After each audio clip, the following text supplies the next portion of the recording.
All right. Now the Yom Yom, it doesn't always go according.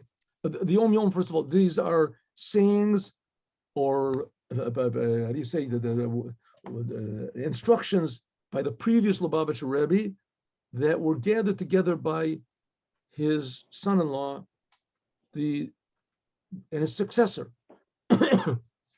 our Rebbe. So here we are. But they were arranged in an order, but the dates don't always correspond to the dates now. But the message is important for whenever it is. Even though, like we just learned about Nittelnacht yesterday, and Nittelnacht by us was like a month ago. Something.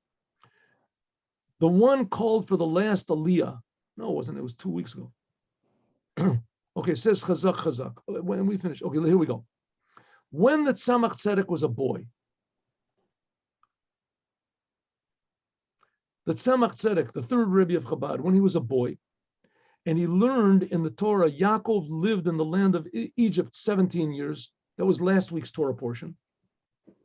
His teacher translated it according to the Baal HaTurim. Baal HaTurim was the Torah. He wrote a compilation of the laws that was called the Torah. And he was the one who wrote the book, the Torah. Anyway, he was Yaakov's Baal HaTurim. And he wrote like this. What does it mean that Jacob, he lived in the land of Egypt 17 years? When he went down into Egypt, he was 130 years old, and he lived there for 17 years. The Baal HaTurim says that Yaakov lived the 17 best years of his life was in Egypt. So Yaakov, he lived his best life in Egypt. One second, where was he before he was in Egypt? He was in Canaan. He was in the Holy Land. And the best years of his life was in Egypt. How can it be? So when the Tzemach Tzedek, when the third Rebbe of Chabad, he was just a boy, he wasn't Rebbe yet. When he came back from school, he asked his grandfather, the Alter Rebbe, the first Rebbe, how can it be that our father Yaakov, the chosen of the three forefathers, had the best years of his life in Egypt, which is the most corrupt place in the world? It says, Ervas Ha'oretz. There's a special commandment not to do what they did in Egypt. Egypt was the most corrupt, decadent place. The Alter Rebbe answered, it is written, Yehuda, that Jacob sent his son Yehuda, Judah, before him to Yosef. Yosef was the king, to give instructions for Goshen, place of Goshen. That's where the Jews were going to live. The Midrash says, and Rashi quotes this, according to Rebbe Nehemiah, that Yehuda went to establish houses of study, so the Torah would be there, and all the tribes would learn Torah. To give instructions for Goshen means that one learns Torah, he becomes nigash, to become close. Goshen means to come close to God. That's the whole Torah portion by Yigash Yosef.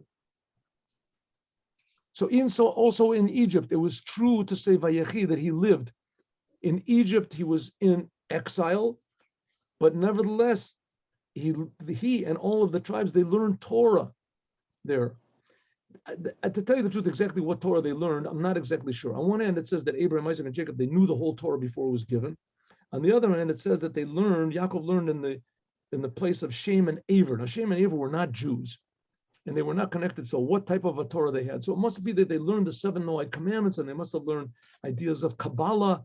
And anyway, I asked a lot of people, and I've never gotten really a sufficient answer, but they did learn Torah. Of course, Torah was there before the world was created. The world was created according to the Torah. In any case, his children, they learned Torah, even in this decadent, low place called Egypt, Mitzrayim. They lived. The Mitzrayim today is not the same thing as it was back then, but nevertheless, the world is now in Mitzrayim. The whole world is decadent.